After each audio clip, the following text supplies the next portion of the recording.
Have you ever wondered why some people seem to collect evidence that proves they're better off alone, while conveniently ignoring all the times their walls have cost them meaningful connections? This peculiar mental trick reveals itself most clearly in those with avoidant attachment styles, and it's called survivorship bias. Much like how avoidants trick themselves with survivorship bias, they craft elaborate mental narratives that justify their emotional distance while filtering out any evidence that contradicts their carefully constructed worldview. Picture this scenario with the precision of a master chess player examining the board. When someone with an avoidant attachment style reflects on their romantic history, they tend to highlight every relationship that ended badly due to their partner being too needy or too demanding. They remember with crystal clarity the relief they felt when those relationships ended, the peace that came with solitude, and the validation that they were right to keep their guard up. What they conveniently forget, however, are the moments of genuine connection that slipped through their fingers, the partners who walked away not because they were clingy, but because emotional unavailability became unbearable. But here's where the story becomes truly fascinating, and why understanding this psychological sleight of hand matters more than most people realize. Survivorship bias doesn't just influence how avoidants view their past relationships. It shapes every decision they make about future connections, every wall they build, and every opportunity for love they unconsciously sabotage. The mind, you see, is remarkably skilled at creating stories that support our existing beliefs, even when those stories are built on incomplete evidence. Consider how Blair Waldorf from Gossip Girl might approach this very dilemma, though with far less self-awareness than our current examination requires.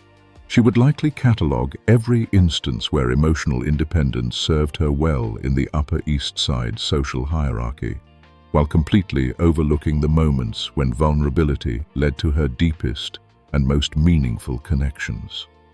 The human brain operates much like Blair's selective memory, carefully curating experiences to support predetermined conclusions about safety and survival. This cognitive bias extends far beyond romantic relationships, weaving itself into the fabric of how avoidants navigate friendships, family dynamics, and even professional relationships. They become walking testimonials to the benefits of emotional self-sufficiency, armed with carefully selected evidence that proves their point. Yet, beneath this confident exterior lies a more complex truth that demands careful examination. The fascinating aspect of this mental phenomenon is how it interacts with other cognitive biases to create an almost impenetrable fortress of self-justification.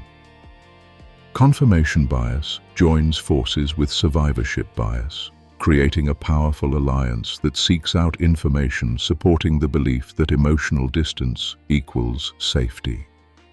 Meanwhile, availability bias ensures that the most memorable examples of relationship disasters remain front and center in decision-making processes, while quieter moments of successful emotional connection fade into the background like forgotten melodies.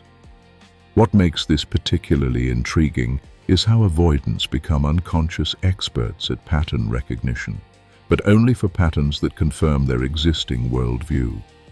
They can spot red flags of emotional neediness from miles away, yet remain remarkably blind to their own contributions to relationship dynamics.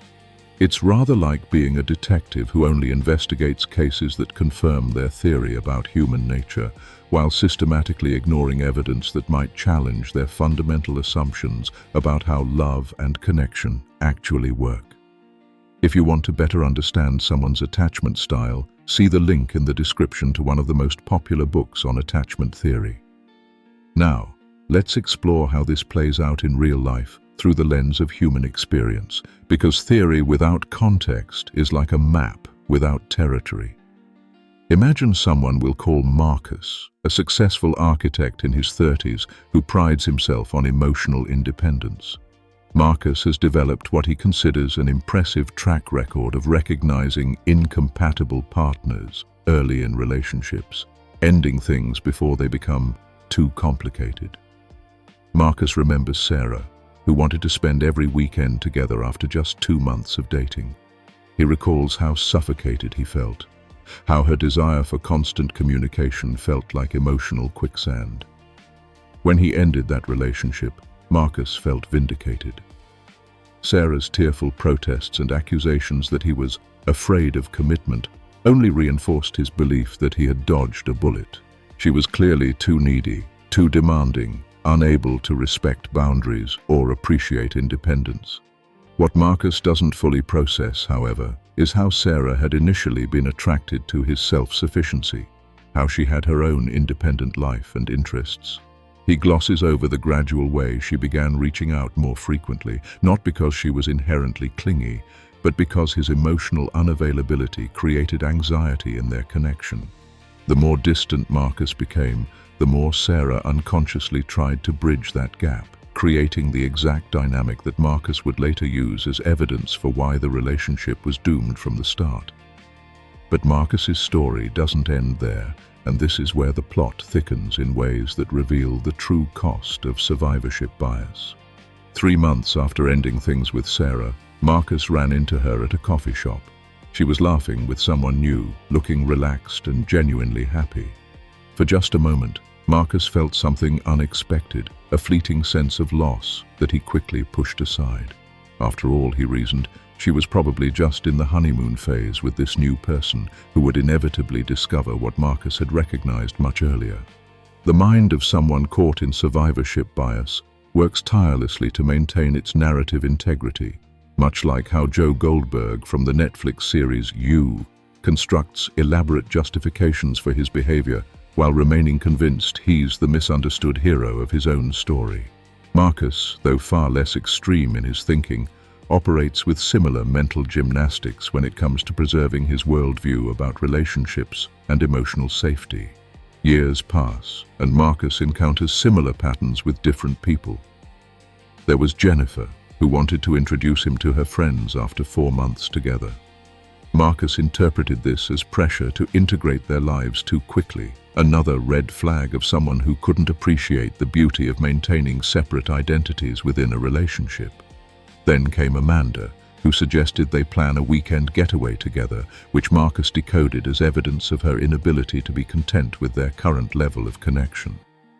Each ended relationship becomes another data point in Marcus's growing collection of evidence that proves his approach to love is not only correct, but necessary for emotional survival.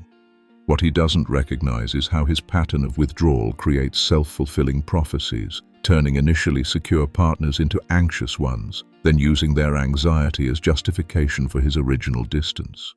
It's a masterful piece of unconscious self-deception that would be impressive if it weren't so ultimately self-defeating. The turning point in Marcus's story comes when he encounters David, his college roommate, at a 10-year reunion. David had always been the more emotionally expressive of the two, the one who Marcus secretly admired, but also pitied for his willingness to be vulnerable in relationships. At the reunion, David introduces Marcus to his wife of 5 years and their 2 children. As Marcus observes their interaction throughout the evening, he notices something that challenges his carefully constructed worldview. David and his wife display an easy intimacy that doesn't look suffocating or needy. They check in with each other naturally, share inside jokes, and navigate the social dynamics of the reunion as a team while still maintaining their individual personalities.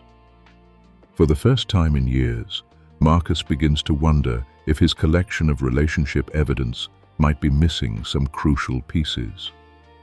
This moment of doubt, brief as it may be, represents the first crack in the survivorship bias armor that has protected and limited him for so long.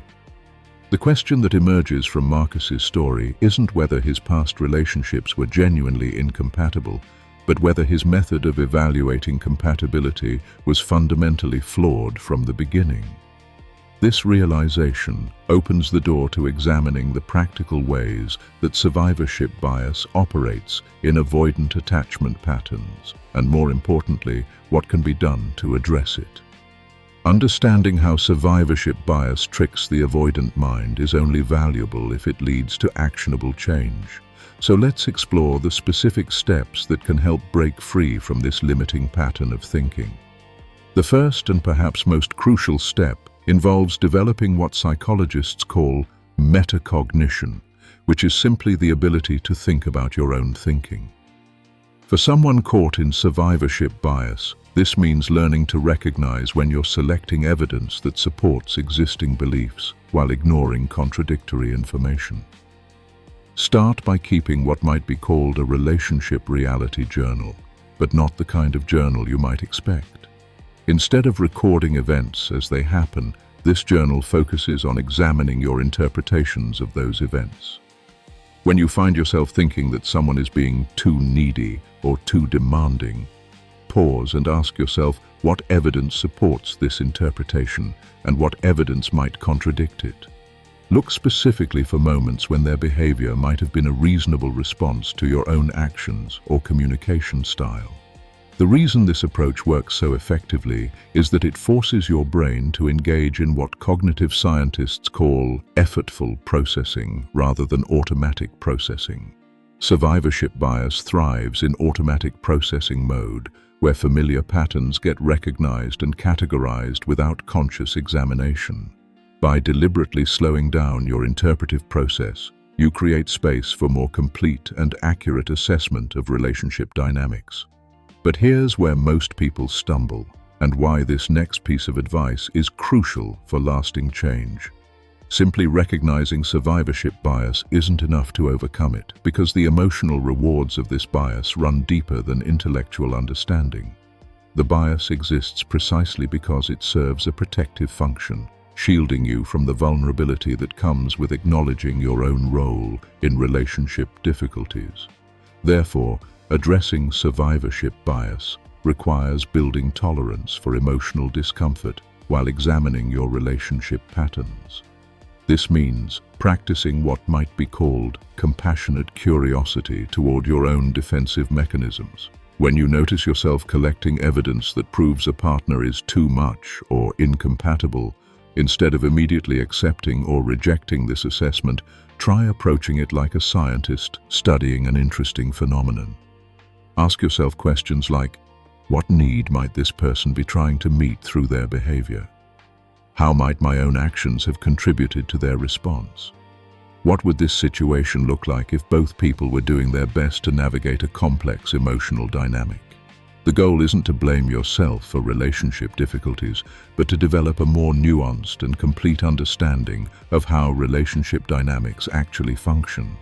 Much like how Emily Cooper from Emily in Paris gradually learns that her initial judgments about French culture and relationships were based on incomplete information, overcoming survivorship bias requires expanding your data collection methods to include previously overlooked evidence.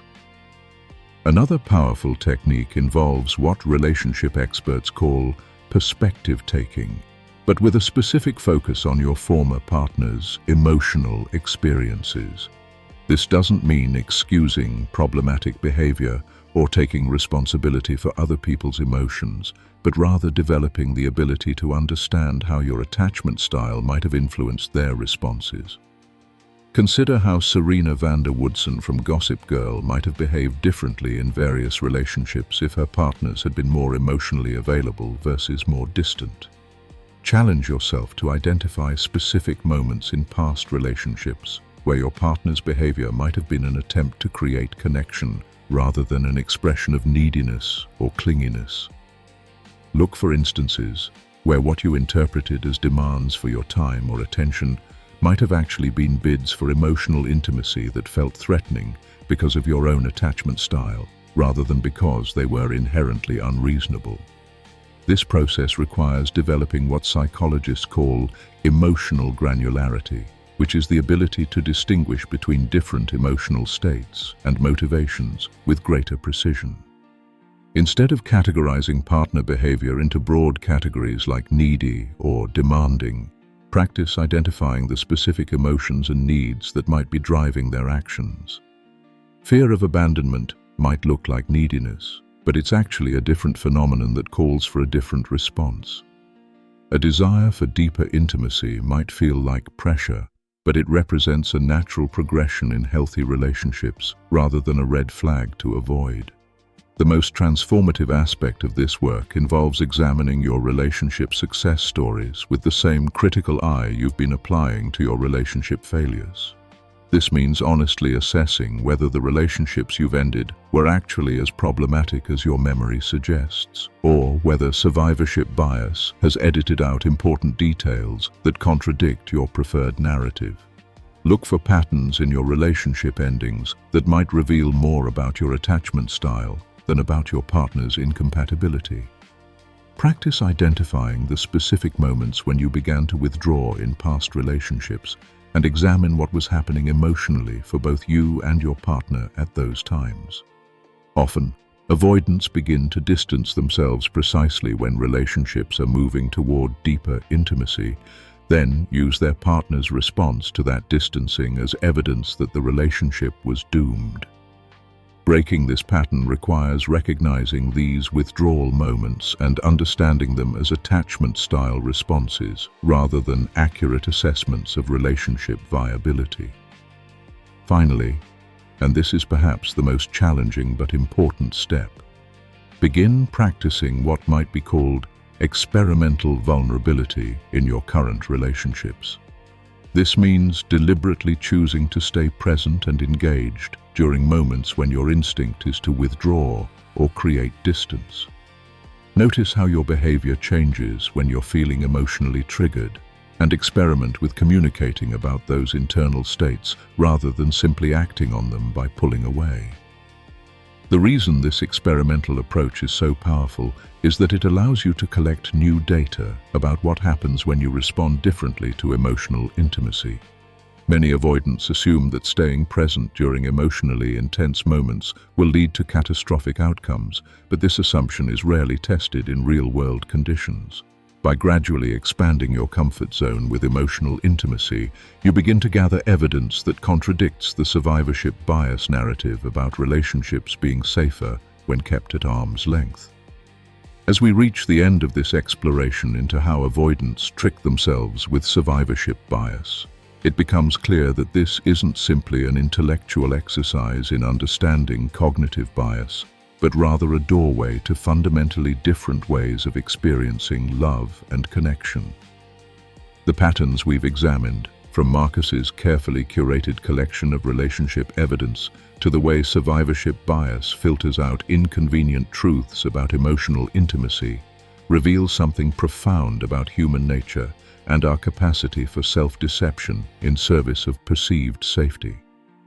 The most striking realization from this deep dive is how survivorship bias doesn't just affect individual relationships, but shapes entire life trajectories. When someone consistently filters their relationship experiences through this cognitive bias, they don't just miss out on individual connections, they miss out on the personal growth that comes from navigating the full spectrum of emotional intimacy.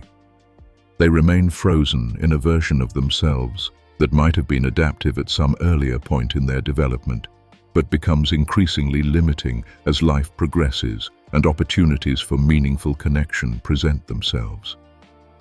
What makes this particularly poignant is how the very mechanism that avoidants believe is protecting them from emotional pain actually guarantees a different kind of suffering. The loneliness that comes from systematic emotional distance, the nagging sense that something is missing from life despite surface-level success, the growing awareness that other people seem to access levels of joy and fulfillment that remain mysteriously elusive. These are the hidden costs of survivorship bias that don't appear in the carefully edited highlight reel of evidence that supports emotional self-sufficiency. But here's what makes this moment in your understanding so powerful and so full of potential for transformation. Recognizing survivorship bias is like discovering that you've been viewing your entire emotional life through a distorted lens, and for the first time, you have the option to remove that lens and see what's actually there. This doesn't mean that all your past relationship assessments were wrong, or that every person you've distanced yourself from was actually perfect for you.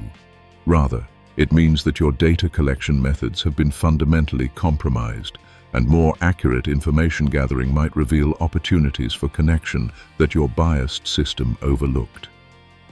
The call to action that emerges from this awareness isn't to immediately dive into the deepest emotional waters you can find, but to begin the gradual process of expanding your tolerance for emotional intimacy while developing more sophisticated methods for assessing relationship compatibility.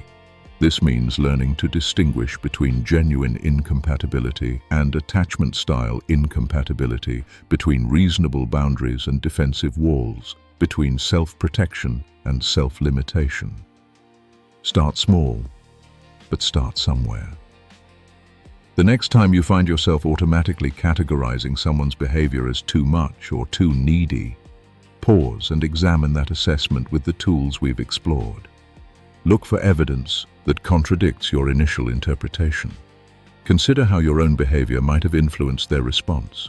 Practice staying present for 30 seconds longer than feels comfortable when emotional intimacy increases in your relationships. The beauty of this approach is that it doesn't require you to abandon your need for independence or become someone you're not.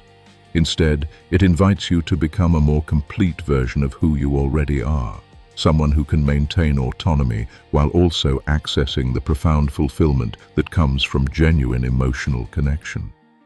The goal isn't to eliminate your capacity for solitude or self-sufficiency, but to ensure that these remain choices rather than default responses driven by unconscious bias. Remember that changing deeply ingrained patterns takes time, patience, and considerable self-compassion. The avoidant attachment style developed for good reasons, likely as an adaptive response to early experiences that taught you that emotional safety required emotional distance. Honoring the protective function that survivorship bias has served while gradually expanding beyond its limitations represents a mature and thoughtful approach to personal growth. The ultimate invitation here is to become curious about what might be possible in your relationships if you gathered more complete information about emotional intimacy and its risks and rewards. What if the evidence you've been collecting about the dangers of vulnerability is as incomplete as the evidence someone with an anxious attachment style might collect about the dangers of independence? What if there are ways of being close to others that don't require sacrificing your essential self, and ways of maintaining autonomy that don't require sacrificing meaningful connection? Your journey toward more accurate perception and healthier relationships begins with the next choice you make about how to interpret someone's bid for emotional connection. Will you automatically filter that bid through the survivorship bias lens that has guided you thus far? Or will you pause long enough to consider what other interpretations might be possible? The answer to that question will determine not just the outcome of individual interactions, but the entire trajectory of your emotional life moving forward. Thank you for watching. If you want to learn how to better understand avoidance, relationships, and psychological biases, then subscribe to our channel, because you deserve beautiful relationships.